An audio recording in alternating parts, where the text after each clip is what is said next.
Welcome everyone to Passive House Accelerator's Construction Tech. We're really excited to have you here. We're also really excited to have Jon Jensen of McGran Associates here to talk about compartmentalization and the technical technique and technology that surrounds this very important topic in multifamily buildings.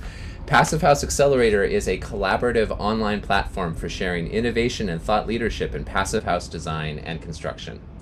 We publish articles and interviews, produce weekly confabs with passive house pioneers from around the world, and elevate the work and programming of the passive house movement's leaders, practitioners, and organizations through interviews, articles, social media campaigns, video, and podcasts.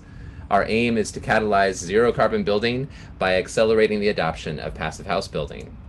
With our co-hosts, Kevin Brennan, Shannon Pendleton, Sean St. Amour, and Mark Willey, we produce Construction Tech Tuesday to share the technical, the technique, and the technology of passive house construction. Each week, we welcome guest practitioners to dive into the details of practice with the builder and tradesperson as our target audience. We welcome folks from all corners of the construction and design world to join us each week, and thanks for being here tonight. Thanks, Zach. I'm Kevin Brennan with Brennan Insulation and Airtightness. We have a great show in store for you with John. We had to run through yesterday. It's something that is near and dear to my heart of multifamily buildings needing compartmentalization. It touches both my world as an insulation air sealing specialist, but also it touches my soul as a fireman to hear that buildings and apartments are getting more and more compartmentalized, which means they're going to be safer in the instance of a fire. And also the philosophy of stacking more air sealed apartments around from each other is just, I think, a better way of building. And you're in for a great treat tonight. He's definitely bringing the teas, the technique, the technology, and it's going to be a good ride. So I'll kick it over to you, Sean. Good evening, good morning, or wherever you are on this lovely planet. Just saying hello. I'm Sean St. Amour. And I was on 5 different high performance building sites today, and of course a prefab site. So it was great to see the builders managing their air barriers on single family, but I'm glad to see that we're going to dive into some multifamily because there's still some confusion about how do we, manage these things. And I know that John's got some really good insight here. So pass it over to you, Mark, and great to see everybody tonight. Mark Willey. Thrilled to be here tonight. I lucked out and I saw the presentation last night. So you're in for about 450 slides, about 3.5 hours of solid content. So if you have a bathroom break, you missed it.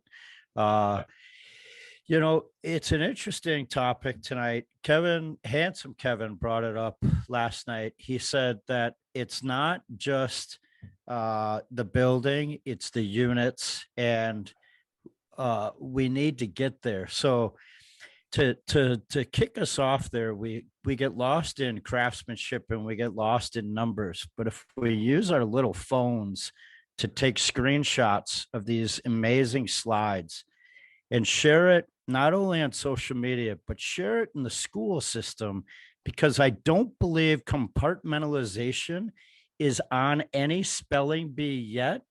And if we get them to use that word, we could get them to adopt our numbers. So compartmentalization is a spelling bee word that we need adopted. And that's my new mission. Shannon, over to you. I love it, Mark. Thank you for that wonderful way to kick off tonight. It's very inspirational, which is where we should start. I am throwing a couple of links into the chat that are Philly centric. I've got my Philly hat on tonight. So the first one is about Girl Contracting, and they are a girl-owned construction firm here in Philly, and they are doing something really cool for kids called Camp We Build. And it's a free camp for kids in mostly West Philly, but all over Philly, to learn materials, knowledge, tech, and build their own tiny homes. They're going to be on the Parkway. They're going to stay there for art museum exhibits. And if you have materials that you want to donate, if you want to help the kids build these houses and you're a licensed contractor in Philly, or if you have some tech to donate or anything to donate, honestly, they will take it all in kind or as cold, hard cash. So get in touch with them through that link. And the second link is Green Building United's link, also in Philly. They just released their passive row house manual. So if you are renovating your row house, take a look in there. I'm sure you'll find some great tips. Other than that, tonight, get ready to meet Jon Jensen, also from Philly. He has a construction ed background, and he serves as the Director of Sustainability at McGran Associates. So he works as a technical consultant to developers and architects, and he can guide them through LEED for homes, enterprise green communities, passive house, Energy Star, and more. So he works on large and small projects to squeeze out that maximum possible green performance. He chairs the board at Green Building United, is a former board member of Habitat for Humanity in Perry County, a graduate of Carleton College, and is certified in LEED AP homes as a passive house consultant, a USGBC Green Rater, an NGBS Green Verifier, and a HERS Rater. But best of all, he's going to teach you about getting your corners right, how not to have an air party, and make sure your corridor walls and your units are tight. So without further ado, it is my pleasure to introduce you to Jon Jensen from McGran. Well, thanks so much, Shannon, and everybody. It was really a very intense introduction. So I'm glad to hear a little bit about what's going on all around the country amongst all of you lovely passive house practitioners, and really excited to talk about something that is quite near and dear to my heart. As Handsome Kevin mentioned, compartmentalization, totally overlooked as a building science opportunity. And we're going to talk a little bit about why I trust this group to understand some of that a little bit more. So, we'll have an opportunity to throw questions in the chat, and Shannon's going to interrupt me if I've, glazed past something that might be worth it to explain right at the time, and obviously plenty of time at the end. So Airtight done right. This is all about how do we get units to pass individual blower door, and what is the, why bother with that? What's the reason, and what can we do to make sure that that happens with a minimum of anxiety and risk? So here's sort of the big picture agenda. What's going on with all this air? How do we avoid this air party that I've heard is just a bad place to be? What are the steps you want to take at what point in design and construction to get there? And, people are, the main means of building buildings at this point. And we want to make sure that the right people have the right scope in their, in front of them, understanding it from when they bid it to when they're doing it, right? So that we're really operating a fair job site, not just catching people on the back end or something like that. And then lots of pictures of, plan details, and then also installed construction, mostly in the rough. So why bother, right? Why bother? Kevin mentioned a bunch of them. The mitigation of fire risk is a fantastic reason for that. We think about this little gray box in the image, and we're learning and implementing all kinds of amazing air sealing strategies on that 1/6 of this box, right? The part that faces the exterior, we know how to get that really tight, or we have a lot of ideas about it. We have a lot of resources we can turn to. We don't, at least according to the programs, necessarily need to get the rest of those other 5 sides of that box that tight. We don't need to get it passive house level, but it really should be a lot tighter than it is on average, certainly in code level construction. The tighter we can get it, the better we're going to make our buildings, because it has all these benefits. Energy, because of the mitigation of the accumulation of stack effect across the height of a tall building. Odor, who wants to smell your neighbor's cooking, right? Very few people. Sound durability, pest pathways are a big thing that we, don't necessarily think a whole lot about in the passive house world, but is an extremely real concern, particularly for your owners, that you're thinking about, how do we build a multi-pronged case to go with a higher building performance standard. And then this last one is probably the biggest money, shot of them all. It's, been demonstrated that folks, when they're leaving a multifamily setting for a single family setting, it's generally for one or a combination of the reasons above, right? I just wanted to have my own private house. And I understand that, I mean, my own family has felt that way, living in, 1920s row homes in Philadelphia.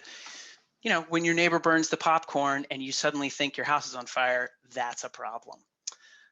So I brought up these two images just to kind of hammer home this energy concept, right? We all know that a leak is going to pass the amount of air that is proportional to the pressure across that opening, right? So bigger opening, more air, more pressure, same opening, more air. And we want less air to be leaking out of our buildings. So look at the balloons on the left and the balloons on the right. If you pop a hole in the top of each one, which one is going to deflate faster? Which one is going to leak more air? Well, obviously the one with nothing inside it, no internal resistance to airflow.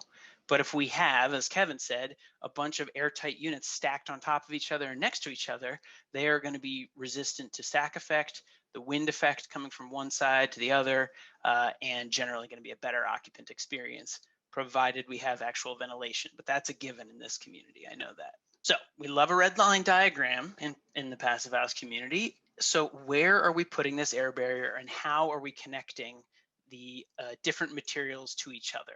At each junction, we have to identify how do we make that leap from drywall to stud, from stud back to drywall, around the corner in all, in plan and in section. So I'll zoom in just a tad and show you that we are opting, and a lot of this is a philosophy of compartmentalization that we've developed at McGran Associates over the years.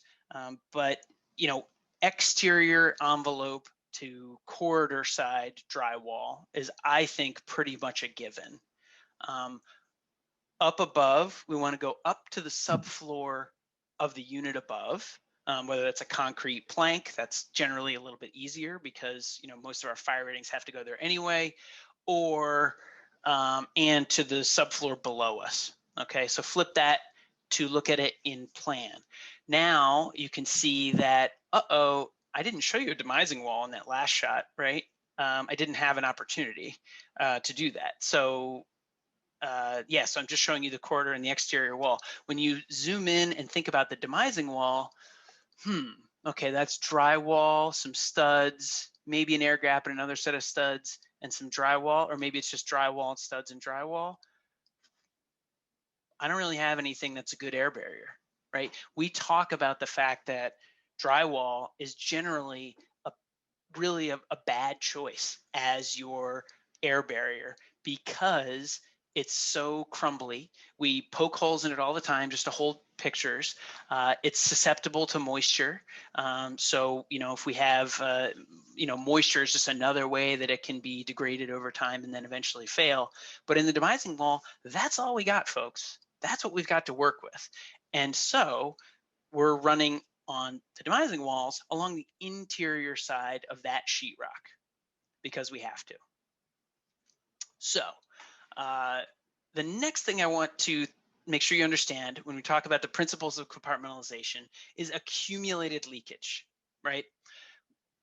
When we think about the big picture passive house, we think anywhere we have a leak in through the primary air barrier, we have a leak. That is a problem. That is, if it's obviously if it's below our allowance, that's, fine. So we're told. But in compartmentalization, because you're surrounded by all these six-sided boxes, your demising wall is a box, your corridor wall is a box, we have to have two leaks to have an actual leak. We need to have a leak in to, say, in this picture, the demising wall, and then a leak out. And the leak out in this case happens to be in the corridor wall, the wall between my unit and the storage locker. And what allows those two to combine and become a leak? It's this free flow of air around the corner. If you see the light blue arrows, we've got no blocking in the corners here. And as a result, we've got the opportunity for a leak in to become a leak out, regardless of where the two are in relation to each other. So what are we going to do about that? Well, it turns out there are 4 really specific locations where we can choose to take a stand. We can draw the line and say, okay, if I get these corner locations tight, and mostly tight, 95% rather than your 100%, obsessive version of air sealing. If we can get those tight, well, then I still have this leak into this demising wall. Somebody did make an error, and somebody still made an error in my wall to the storage unit. But in fact, that resulting leak is tiny by comparison. So if we get our corners tight, we are setting ourselves up to be a lot lower risk of having actual leakage come through the walls of the apartment and out my blower door fan and making you and everyone else cry. Again, we got to think about this in every dimension, right? So let's look at this in section. Now we're looking at a leak into either the corridor wall or even into the corridor ceiling, right? We're used to thinking that's a pretty porous barrier, isn't it? Well, if we have a free-flowing air party going on above the ceiling and no blocking between my ceiling space and the corridor ceiling space, or the same thing goes for my ceiling space and the adjacent unit space, well, then you're much more likely to end up with a problem. So a carefully selected location to block right at that, what we call the bands of the unit. Really, the band is traditionally just defined as the exterior, but you can just think about that space all the way around above ceiling. And then we've, again, really drastically reduced our risk of having actual leakage at the end. Why do we worry? Why do we try to pick the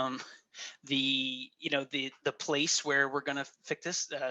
Pick a place and stop the air there, because you've probably been a victim to, or at least heard the idea that multifamily leakage pathways are extremely complex.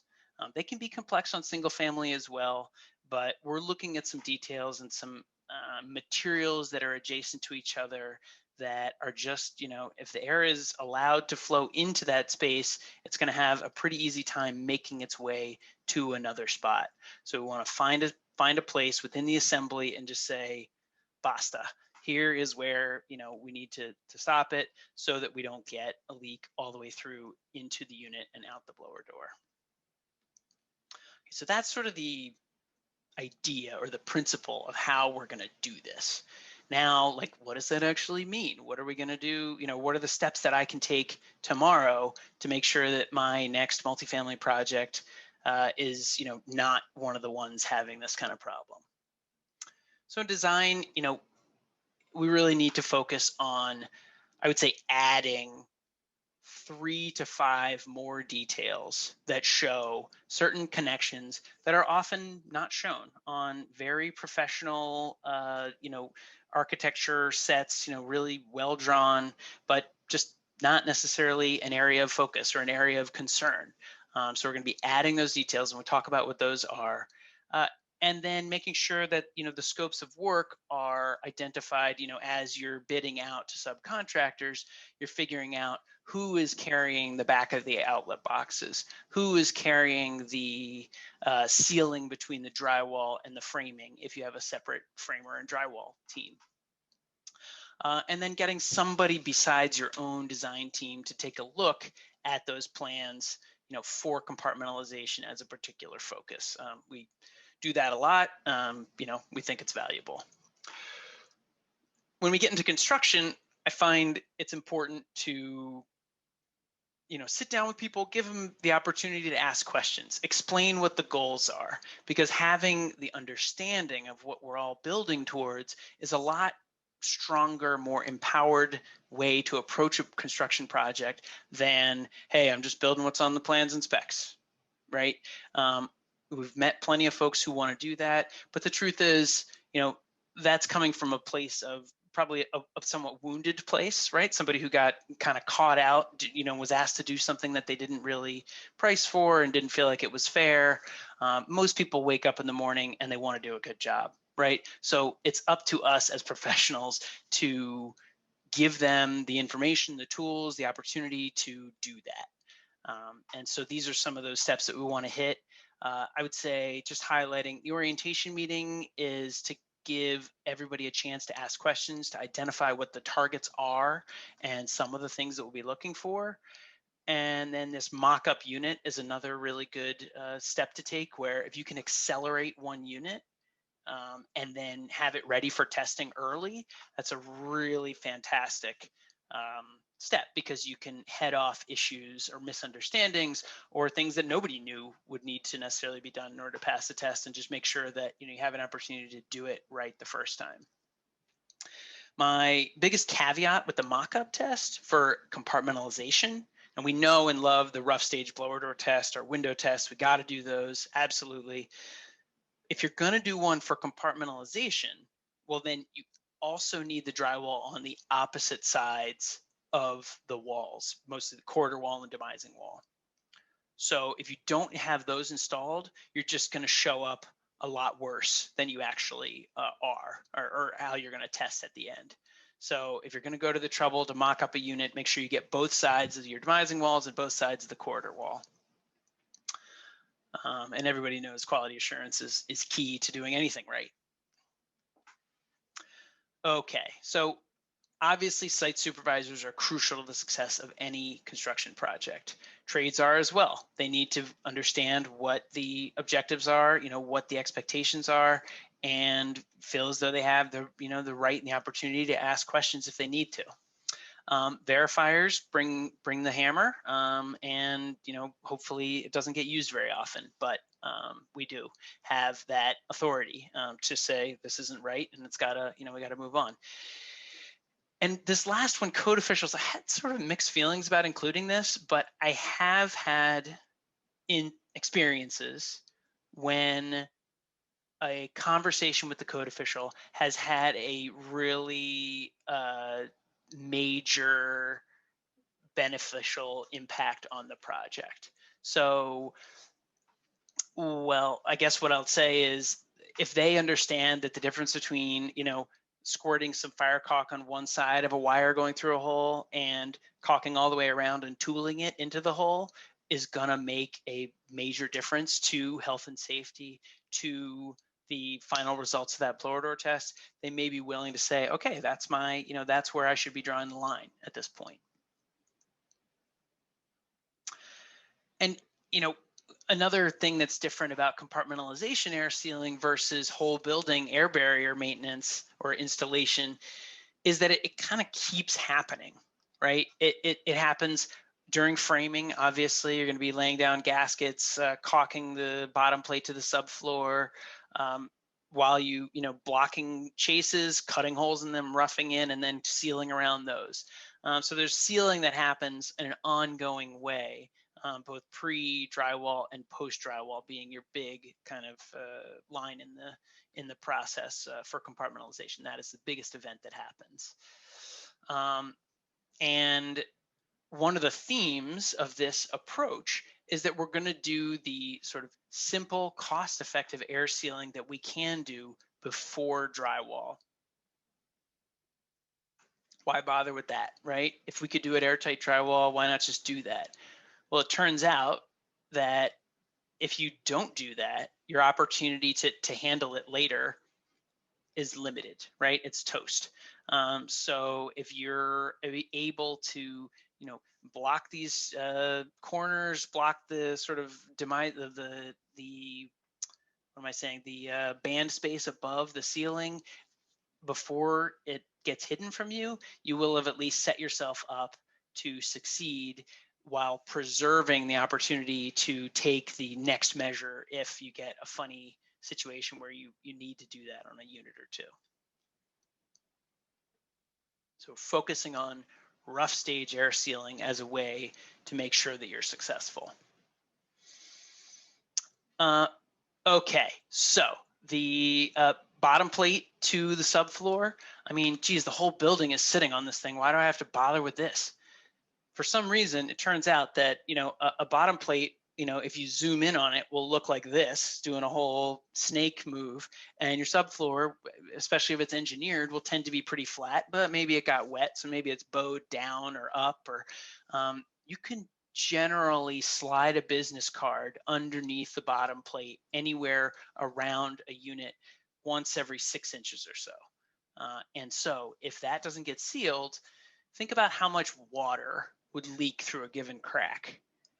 And you're going to get 10 times as much air as water, right? It's really good at leaking. So we need to be fastidious about, stopping it in those locations where we know that this is an issue. So bottom plates, first stop on the train. Penetrations, again, here we're getting a lot of support from fire code, but as you can see, picture on the right, that one didn't get absolutely sealed, right?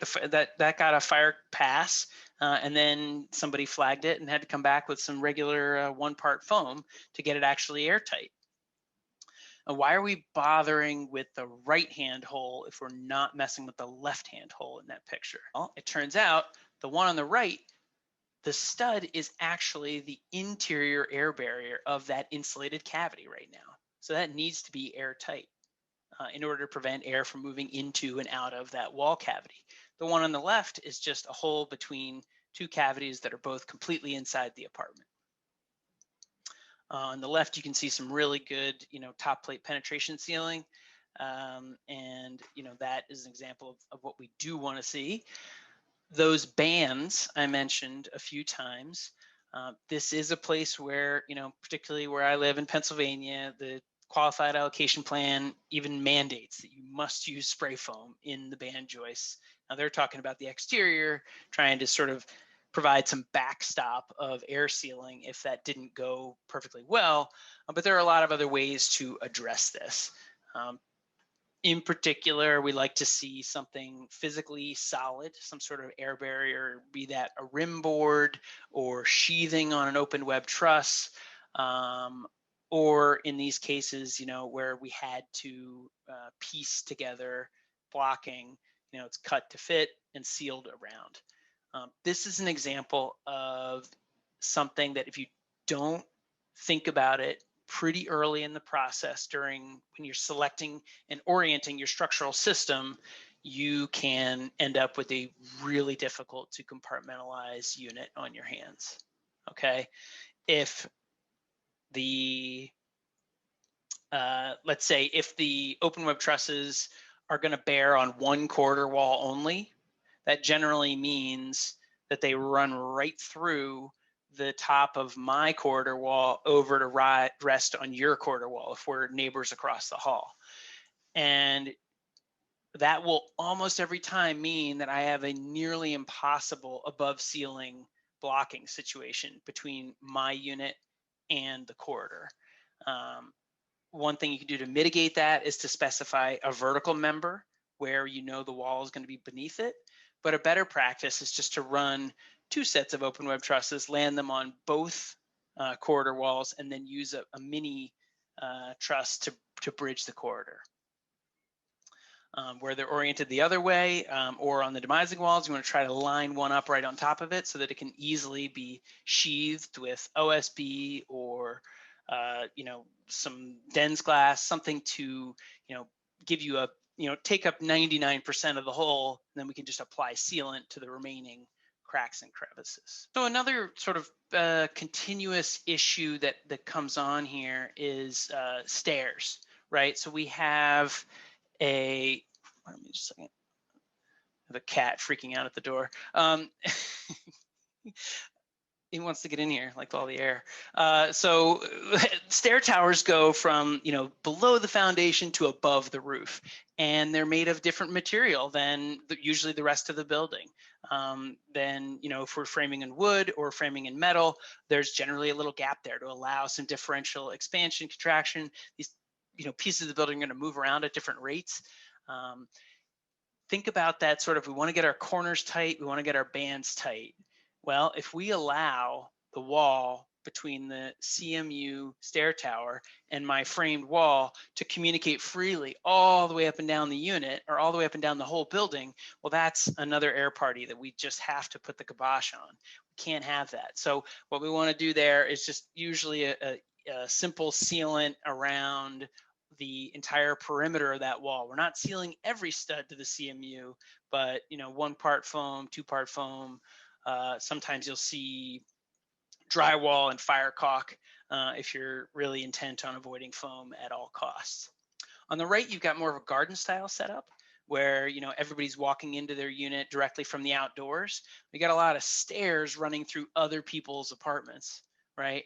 And that means the compartmentalization on those, you have a big risk of strong communication between those 2 units where your stairs to your second floor unit are running kind of right through my living room. And we want to be good neighbors, so it's a good idea to block those cavities.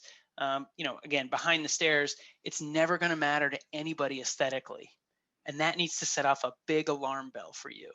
If this doesn't matter for someone aesthetically, if it's not going to help you get through punch list, but it is important to compartmentalization, there's usually only 1, maybe 2 people who care that it gets installed and air sealed properly, right? We need to focus on these things that don't have to be pretty for the job to complete successfully. So our junction boxes, if any of you have ever been in a unit that's having a hard time with their blower door tests, inevitably somebody will say, oh my God, it's like it's always coming out of these outlets. It's like, if you've ever seen The Jerk, it's like the guy's like, he hates these cans, right? That's the result of a problem, not necessarily the problem itself. That said, this is an opportunity that goes away once you install the drywall. So we want to exert, because it's cheap, we want to exert a bit of effort to air seal the back of our electrical junction boxes. Plus, there's just so many of them. So working left to right, if you need to install a putty pad for code, if installed properly, they can do a great job of air sealing. And, that's what they're there to do. They're intumescent. So if they get hot, they, fill the gap even better. But they are pricey.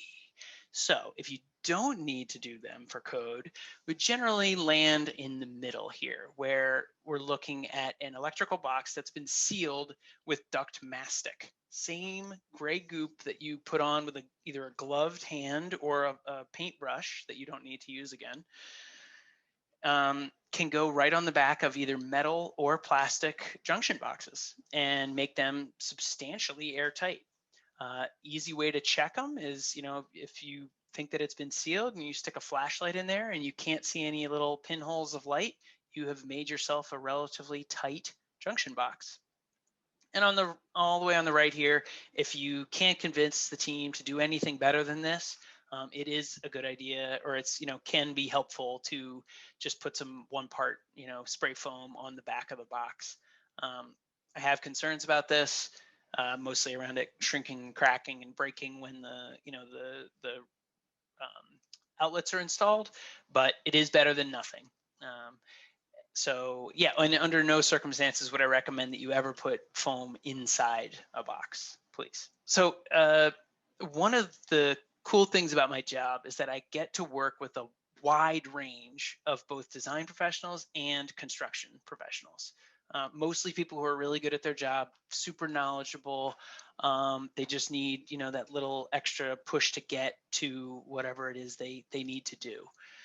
And something that continues to surprise me is when, different groups of people, maybe different regions or something, have a complete level of confidence that a given UL assembly includes or does not include a single top plate across this demising wall. Right, so a lot of people will build this 2 single studs plates on the bottom, 2x4s with a 1 to 2 inch gap in between, and then a top plate on each wall, and then 1 solid cap. And then there are other folks who will absolutely insist that this has to be done the way it's shown here, where there's a big, that gap goes all the way up through the top plates. Obviously, to avoid the air party, we strongly prefer the solid wood cap on this wall, but it's not uncommon that folks will go ahead and install it this way, even if it's detailed the other way. And we need to make sure that we seal this. So, again, a bit of 1-part foam, pieces of sheetrock that are caulked together can work. It's hard, but this is an example of getting it right the first time. If you detail it properly, you're not going to have any issues. You also note that this gray spray applied material is actually flexible caulk. So this can be applied, allowed to dry, and then it still forms a gasket when the drywall comes up and seals to it. And why bother with that? Well, again, we're trying to prevent communication between the wall assembly and the ceiling above. And obviously where this scrap of sheetrock is poking through, that's a huge gap. That's going to allow a lot of free flowing communication if it doesn't get sealed. But say that gets sealed and there's no gasket or sealant between the top plate and the sheetrock that goes on top of it, well, then we're going to have a lot of leakage going in and out of that wall through that gap. And again, that's one where the top plates are doing like this and the sheetrock is nice and flat and pretty. And so what that means is the gap is behind there. And those are real. Here's an example. You can see everywhere, this is in an attic, vented attic assembly. Everywhere you have a top plate, even if it's just a little closet wall or something, you are running a 3.5-inch slice through your ceiling air barrier. And I really hope that's not your overall air barrier, but even if it's just your compartmentalization air barrier, we need to make sure that those get sealed. And this is double, triple, quadruple important where you're underneath a vented attic assembly, because there is no blocking the band in a vented attic, right? You're already in the attic once you get on the other side of that sheetrock. Soffits and chases, this is a pretty principle, come back to rear its ugly head. Nobody's gonna care if this isn't done well until it causes a blower door issue or a compartmentalization issue or a fire problem. So these areas need to be blocked, sheathed with the appropriate material, but also, and I will say, I rarely see it that they're not sheathed anymore. That was more like a 8 to 10 year ago problem. But nowadays it's more like the hole is 4 inches and there's a 2-inch pipe and there's just a bunch of goop that's trying to seal it, but not really done well. So soffits and chases need to be sealed in place. Holes should be as close to the size of the penetration as possible, and sealant needs to be applied and double checked by somebody who did not install the sealant. Okay, resilient channel. You should all feel a little scared when you hear about resilient channel and compartmentalization. They work at odds to each other. And what the reason that we have a problem with resilient channel, you can see on this corridor wall. Think about the idea that, we're neighbors and my corridor wall, we don't want that to communicate with your corridor wall. We want to stop the air from moving left to right inside this wall. Well, we just have a regular, 2x6 on the other side with sheetrock, 2x6 sheetrock. It should be pretty good, right? You just foam up any, or, seal up any holes between the, that go between the stud that's at our corner, and we're good to go. Over the past maybe 10 to 15 years, the sound has become ever more of a concern for a bunch of reasons, and resilient channel has risen to the occasion to try to make a really cost-effective way to mitigate sound transmission through walls and ceilings to an extent. But this, what it does is it steps the sheetrock off of the stud by a 1/2 inch or 5/8.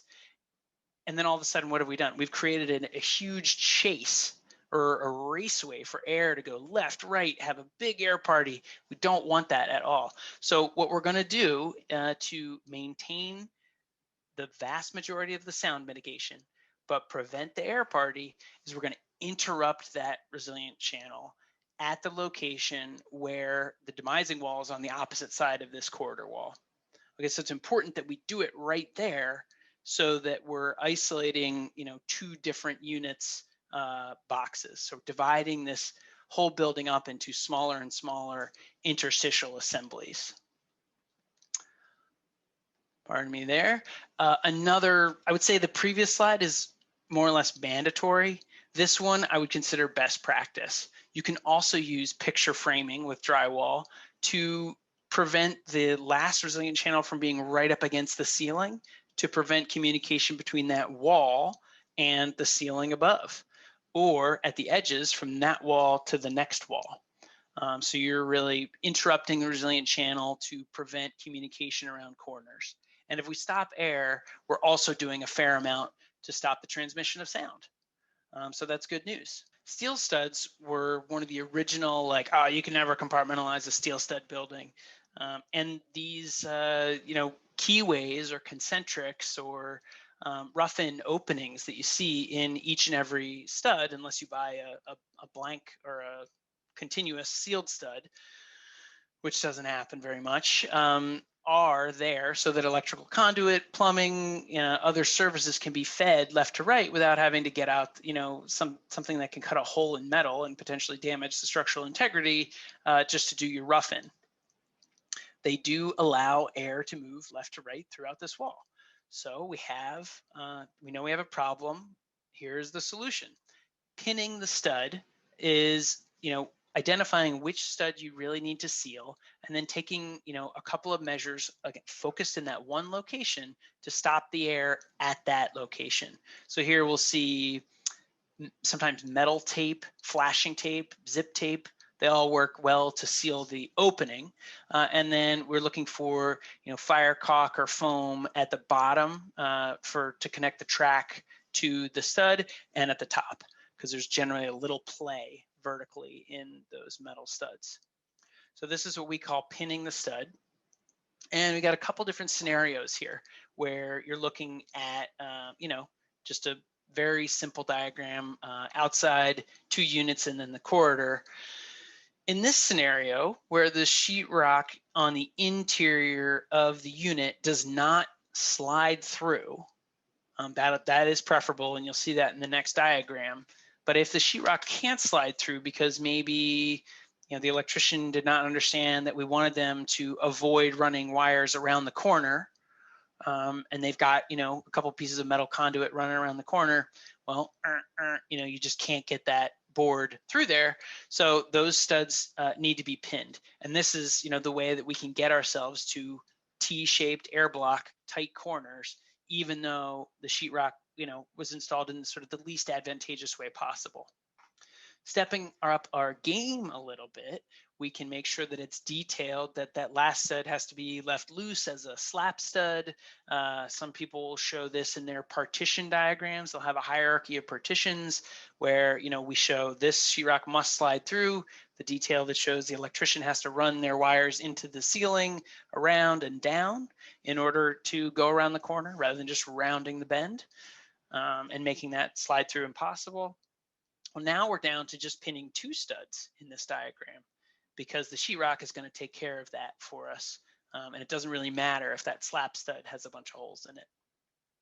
And then the last one is more just kind of for theoretical purposes.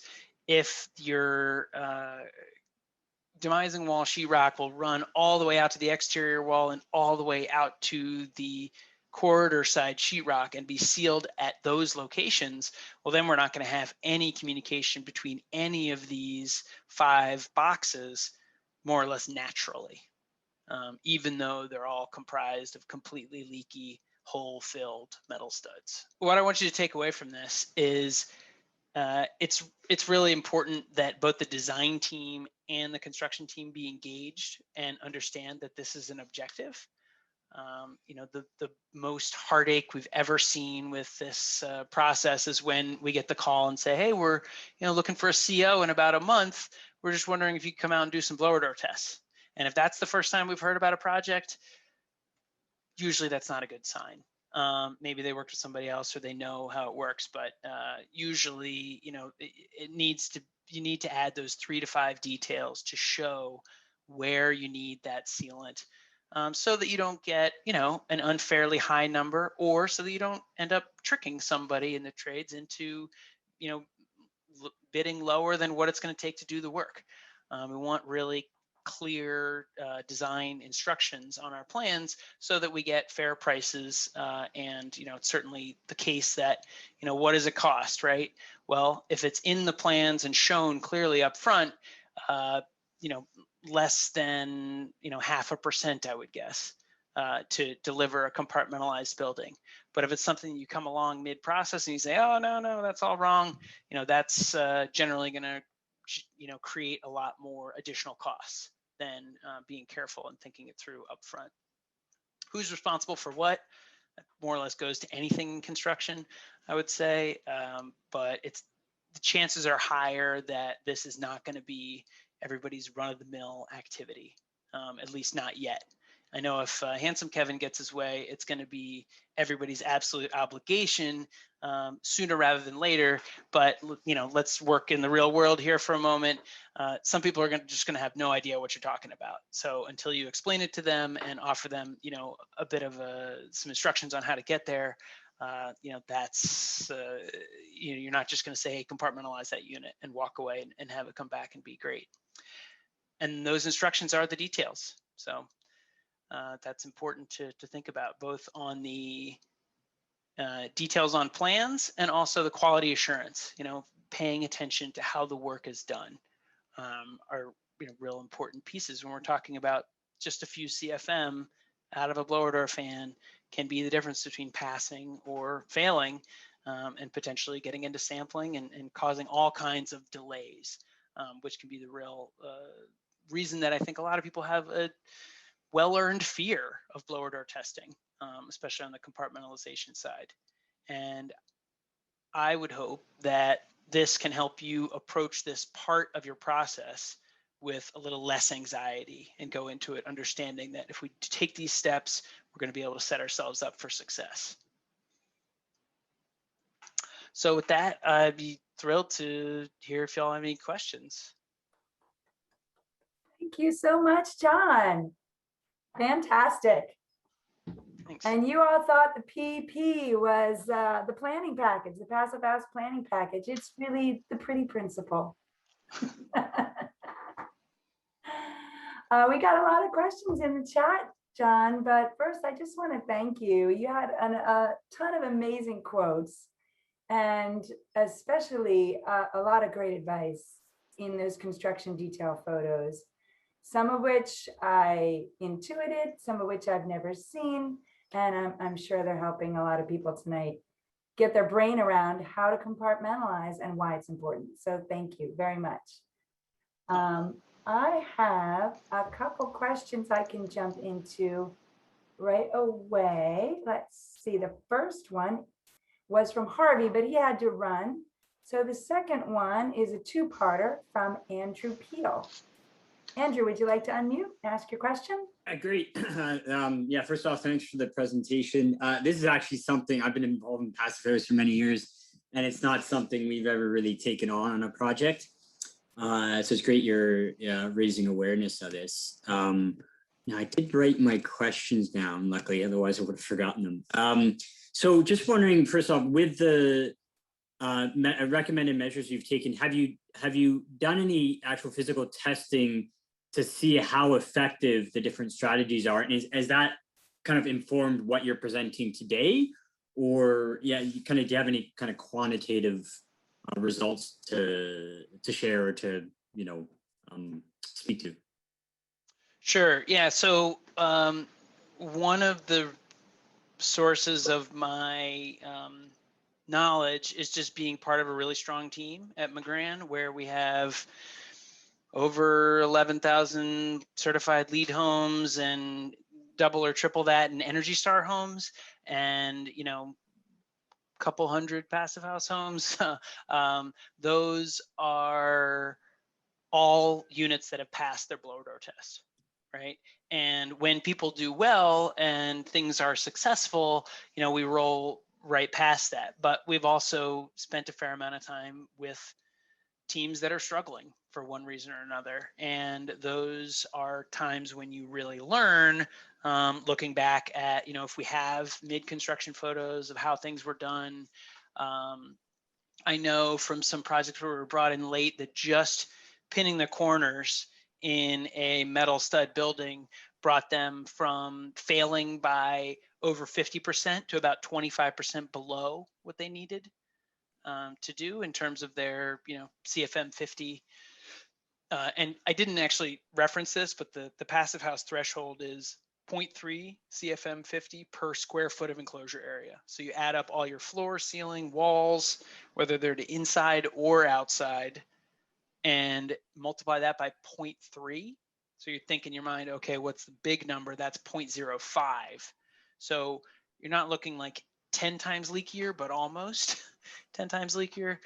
So we are looking to seal it up and do a great job with it, but we're not at this time, with the current state of the requirements and the technologies and the assemblies, able to get units quite, like a passive house sitting on a passive house, unless you do like last week's presentation where you have that a retrofit approach where you're just looking at one unit. There they had to go all the way just on their unit. Right. So I'd okay. say, Sorry.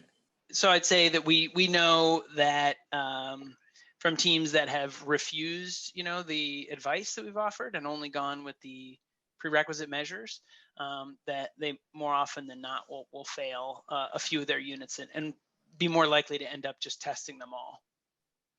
Right. Okay. And then have you looked at the impact of when you're bringing balanced ventilation in each suite, what impact that might have in terms of any pressure difference between suites or not? You mentioned the ERVs in your question, Andrew. Yeah, sorry, did I not ask? Maybe I didn't ask my question completely. So the question is, when you have, let me just see if I got it. When you have balanced ventilation, do you have pressure differentials between units? Well, I mean, that's down to commissioning, right? How effective it is. I mean, you both, between units, right? Because to get it perfectly balanced is challenging, right? Supply and exhaust. So you could have some, and you might have up to about 10% imbalance depending. So yeah, I'm just wondering how that, maybe have you looked at that in terms of compartmentalization? Because I think most of it's related to the natural processes, stack effect and things like that, right? Whereas that's more of a mechanically driven process. Yeah, that's right. So I haven't looked at that, and I think, and the reason that I haven't is because I think that 10% is pretty safe. I think that the amount of air that's leaking between units as a result of ERV imbalance is probably, less than 10% of what's leaking between units just because of those natural forces, right? Wind effect and stack effect, which we know are acting on the building all the time. Okay, great. Yeah, so no, I think that clarifies it. Even if you're getting 10, 20 CFM or something difference in the pressure that creates, you think that's quite a bit smaller than the natural forces? I do, yeah. Okay. Yeah, when we do our blower door testing, we're using a 50 Pascal test pressure for a single point test, and that is roughly equivalent to about a 30-mile-an-hour wind blowing on every face of the bubble you're testing. And so yeah, I got you're that. Looking at is more what is the natural pressure then equate to under, because obviously that's an artificial pressurization. It's very rare that you actually have that kind of pressure difference, right? It's kind of the more natural background pressure. Right. So sort of your typical low-rise multifamily building is going to have an LBL number that says your ACH nat is going to be around, I think, 1/10 of your ACH 50. Make sense? Yeah, it does. Yeah. Okay. Great. Thanks. Thanks, Andrew. I want to give Michael a chance to talk about the comment he just threw in the chat before we wrap up our first hour and give Kevin, Mark, and Sean a chance to throw their 2 cents in here. And then we'll pick up with the questions in the after hour. Michael, do you want to unmute and ask any questions or just chat a little bit about your point there? I will say cheers to a great presentation that I will be forwarding to people. Thank you. Yeah, so I mean, I think it really does clearly depict how to de-risk this for a contractor. But and I think they would be thrilled to do it. And Kevin, you can talk more about this because you're the one who's done this for us on our projects. But and our projects are smaller, so they might be more willing to do it. But there's a real cost associated with it, and I think it's impossible to get a client to approve a change order for it. I'd wind up eating the cost. The contractor would wind up eating some of the cost. Why didn't you guys know about this from the beginning? Because it's cost, it's time. But if it's in the job at the begin with, if your presentation's shared prior, and they know they're doing it, and it's part of the kind of the essential process, well, then you're set. They've got the money for it. Everybody knows they're doing it. And I don't know, I thought it was a great presentation. It's good stuff. I would love to get Kevin's take on it though, because he's literally the person who's been doing de-risking my projects forever. So. Thank you. The reality is that they're just 2 separate types of projects, multifamily and single family. So our air barrier focus is on the outside walls, and the compartmentalization just kind of happens naturally with the GC team. That's too bad, Kevin, because I know you have a lot more to say about it. And we had a great conversation last night when we were going over the dry run for this. Mark and Sean, do you have anything to add before we hand it over to Zach? Well, Kevin is staying handsome, so that's pretty good. Sorry, Mark. I was channeling Kevin, Sean, in which he was saying that the townhomes of the single family stature, they have that extensive amount of brick on each side. And so they go through at a strong point and make sure all that is air sealed and tested that it is air sealed. It's a great work that's done on the brick townhome ones. That was my channeling, Sean. I just really liked, again, John, how you clarify the good, better, and best. And we're starting to see that where, in our construction and our air sealing, you've got a lot of different opportunities. But when we talk to people about, here's 3 kind of ways, good, better, and best, you pick and choose, you figure your budget, you figure out what works for you, go for it. And then next time you might need to adjust depending on your performance. So I just like how we're starting to use that in our language day in and day out in these projects. So thanks for bringing that up. The simple detail and pathway to success is what I liked is noting the points from the plates and the small surface area that it adds up and needs to be addressed. And you jumped into the penetrations at the boxes, and then you gave the shortcut to bookending the studs at the end of each cavity. And that bookending is such a simple approach. And so picture framing, bookending, all these phrases that came out, there's at least 10 that I think all of us that are in the air stopping part of our business have learned. Really well explained. And the photo backup and support, John, comes across real well, brother. Well, thank you so much. Well, and with that, I say we hand it off to Zach. That is right on time for the top of the hour. Thanks, John. We'll see you in just a minute. Great. Thank you, Shannon. Thanks, John. So I want to invite everyone to imagine for a moment a world without the Passive House Accelerator and how sad that existence would be.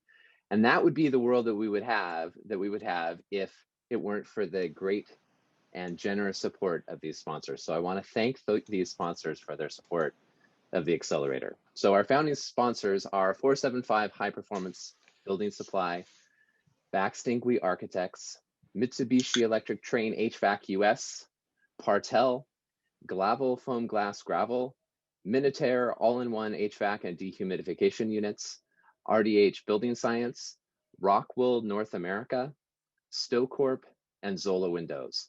Our champion sponsor is SIGA, and our stakeholder partner is NYSERDA, the New York State Energy and Research Development Authority. Thanks too to our patron sponsors, Aero Barrier, BR+A Consulting Engineers, Brennan Airtightness and Insulation, Innotech Windows and Doors, and US Engineered Wood T-Stud. Thank you for your support.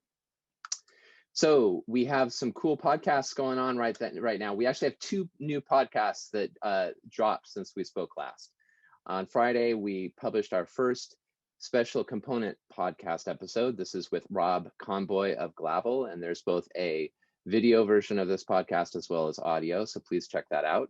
On Monday, we published our episode 44 of the podcast with Kylie Mills of Blue Cube Architecture. She talks about her upbringing in construction and learning from her father, and then her pathway to architecture and passive house design, and the leadership she's been playing in educating folks and the trades in passive house in Australia.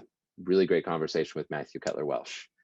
Tomorrow, we're really excited to have Jordan Parnas and Dylan Martello with us to speak about the Sri Lanka garment factory, and we'll learn about the hot and humid climate stuff or implications of this project, and lots of details. It's going to be chock full of really great technical information, so we hope you'll join us tomorrow. On Thursday, and I'm going to share a link to the registration right now. On Thursday, we have Centering Equity in Passive House. This is a community workshop co-presented by Astrid County and Johnny Rizvani, and I have a bit more detail to share about what this is going to entail. So this is about providing actionable steps to us to center equity in our own firm's work. And the workshop is going to identify 3 areas for action in centering equity in our passive house work. So hiring processes, dedicated funding, and internal transformations. And Johnny and Astrid will lead us in a workshop or a worksheet exercise to engage us in generating plans for action in those 3 areas. And we'll discuss in small breakout rooms as well as larger moderated forum. This is a chance to really move into what can we be doing tangibly in our work to make a difference in centering equity in what we do. So please join us on Thursday for that. Next week, Passive House Accelerator Construction Tech will welcome Connor Malloy of George Brown College, and he's going to be presenting the wonderful student wall assembly work that was part of the wall assembly competition that happened just a few months ago by the BSM Beer community. We're really excited to both see these wall assemblies as well as learn from Connor about this competition and its role in moving forward education in building practice around passive house. So that's going to be great. And then finally, the happy hour will feature James Ortega of Theus speaking about measured versus model performance on this project that we're looking at right now. So lots coming up. Please join us. Thank you very much.